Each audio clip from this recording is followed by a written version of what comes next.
Assalomu alaykum, hurmatli obunachilar. Bugun biz ANSYS dasturi yordamida mana bu rasmdagi panelni ustma-ustga tekshirib ko'ramiz. Ya'ni ko'rdingizlar, bu panelimizga mana bu ko'rinishda rebrolar joylashtirilgan, ya'ni shvellerlar.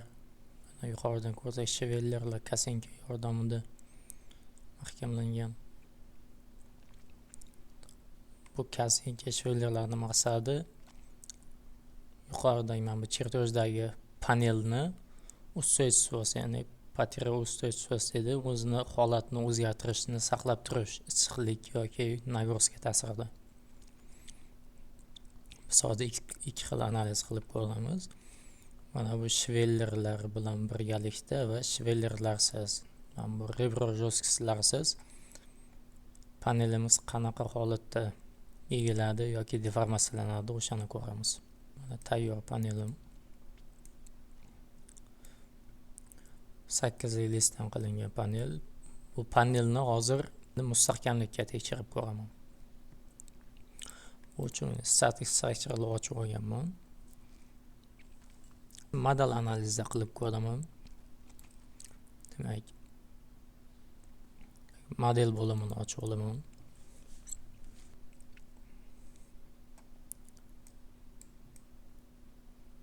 Bizning panelimiz tayyor.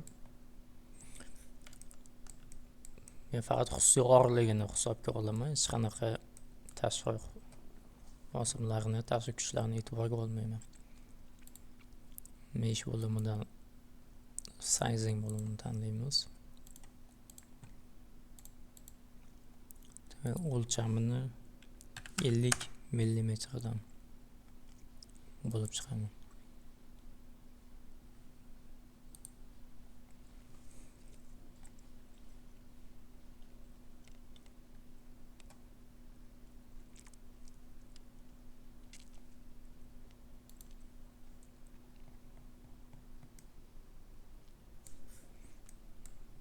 Yetarlicha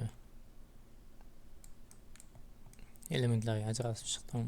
Bundan chek qiladigan bo'lsam, hisoblash jarayoni uzoq davom etadi, vaqt olishi mumkin. Statik analizda misol uchun menga kerak fixed yoki boshqa mana fixed zaпрос qo'yadigan bo'lsam, bunda panelimda pastki tomonlari qotirilgan bo'ladi, mahkamlangan.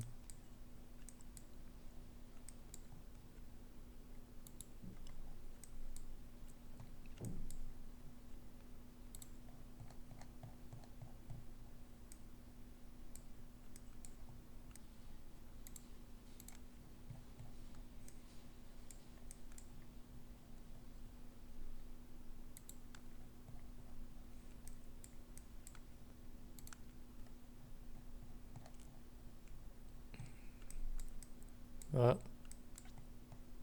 mana bu qismi ham mahkamlangan bo'ladi.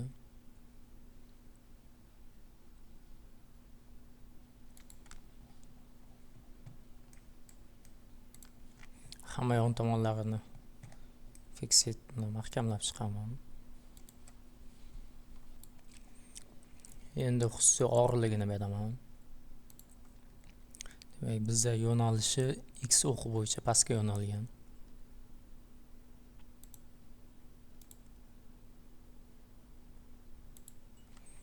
Xususiy og'irligi.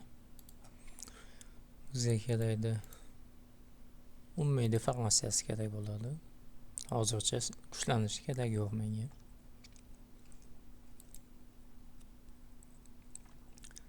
Model analizida 6 ta ko'rinish tanlangan. Bundan endi hisoblashga bersam bo'ladi. Solve qilaman.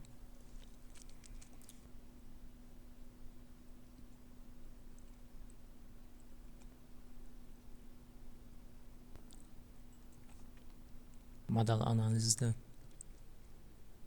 xususiy chastotasi 4,5 GHz dan 11 GHz gacha bo'lyapti mana.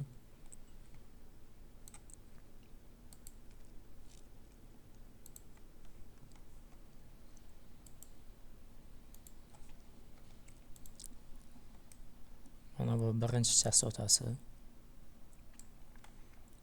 Demak, edge keragi yo'q. Mana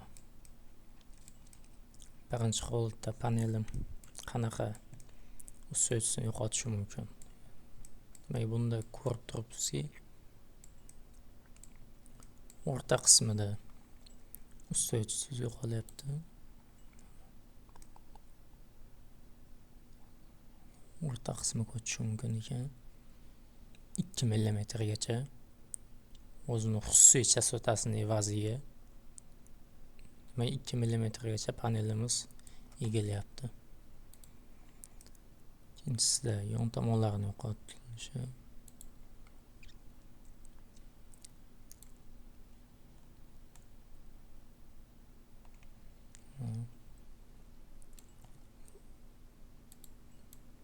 Uchinchisi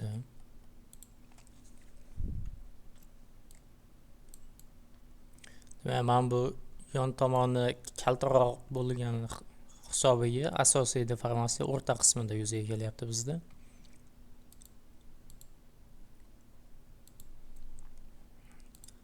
Eng maksimal bo'ladigan, ya'ni eng maksimal hayotiy tatbiq qilinadigan deformatsiyamiz mana bu ko'rinishda bo'ladi. Ya'ni o'rta qismi ko'proq egiladigan panelimizni. Va o'zini xususiy og'irligida yuzaga keladigan deformatsiyani ko'radigan bo'lsak, mana panelimiz qanaqa egilishi mumkin.